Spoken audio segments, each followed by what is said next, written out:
Parents are collecting the limbs of their children and carrying them in plastic bags.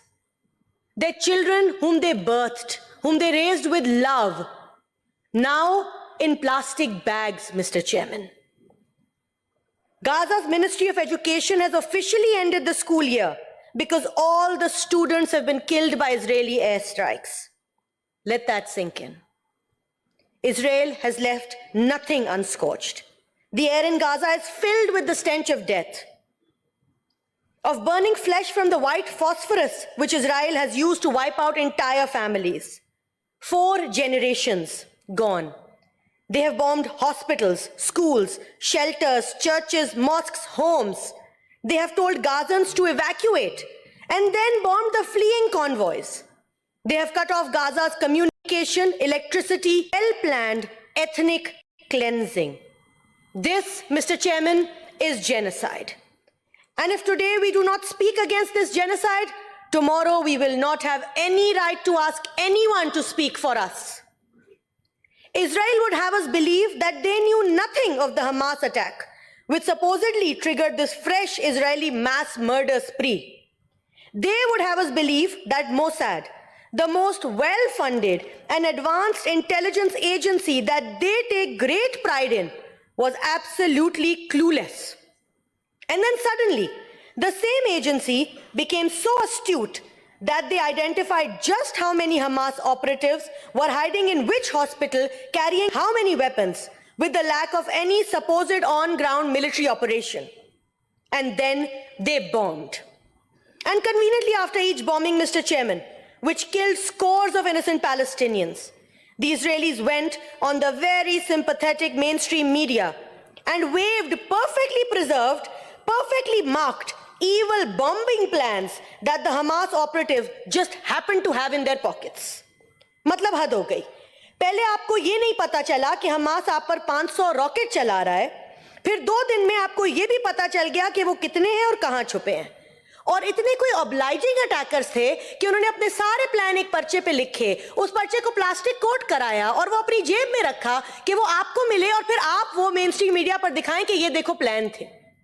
This is what Israel wants us to believe. While the reality, Mr. Chairman, is that this was all orchestrated to perpetuate genocide. Mr. Chairman, Netanyahu is a genocidal maniac, a warmonger who has complete support of all major news outlets.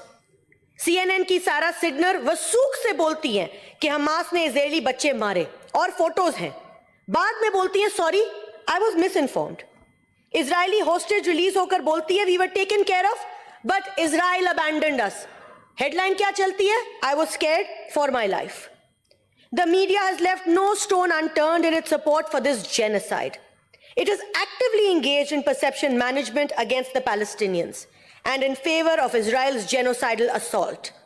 And all this, Chairman, while Netanyahu targets and kills on-ground journalists who try to report the atrocities they were witnessing.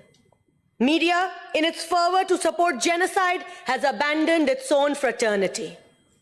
Chairman Sahab, मजहब के जो व्यापारी हैं वो सबसे बड़ी बीमारी हैं. Netanyahu and his Zionist state are trying to paint this as a religious war. It is not. We cannot allow this divisive rhetoric to prevail. We must not allow this unilateral ongoing terrorist attack to be misrepresented as a war between religions. This is not Muslim versus Jews. This is very clearly sanctioned and funded Zionist terrorism. Millions across the world belonging to all faiths are standing and marching in solidarity with Palestine today. Not in our name is what Jews across the world are chanting as they demand an end to this genocide.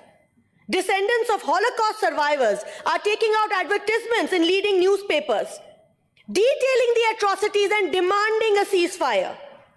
So to the governments of states still supporting Netanyahu's purge, I say, read the room. Your people are marching against your support to terrorism. Chairman Sahab, as a nation that has lived with the atrocities of terrorist groups, which have threatened not only our own country but the world, we must raise our voice louder than ever. Tomorrow, this pseudo-terrorist military tactic of decimating entire cities and an entire people over the actions of a few may very well be used against us, may be used against those states currently abstaining or voting against the UN resolution.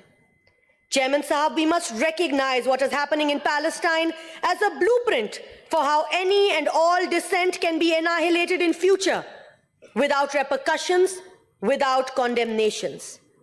But let us not forget that those who make peaceful revolution impossible will make violent revolution inevitable. If nations today are not going to take a stand against the ongoing atrocities for the beleaguered Palestinians, I urge them to take a stand for themselves, lest this, Mr. Chairman, sets a precedent for which all of us will eventually pay. Thank you. Thank you, Honorable Senator Mushahid Hussain Sayyid. Thank you, sir.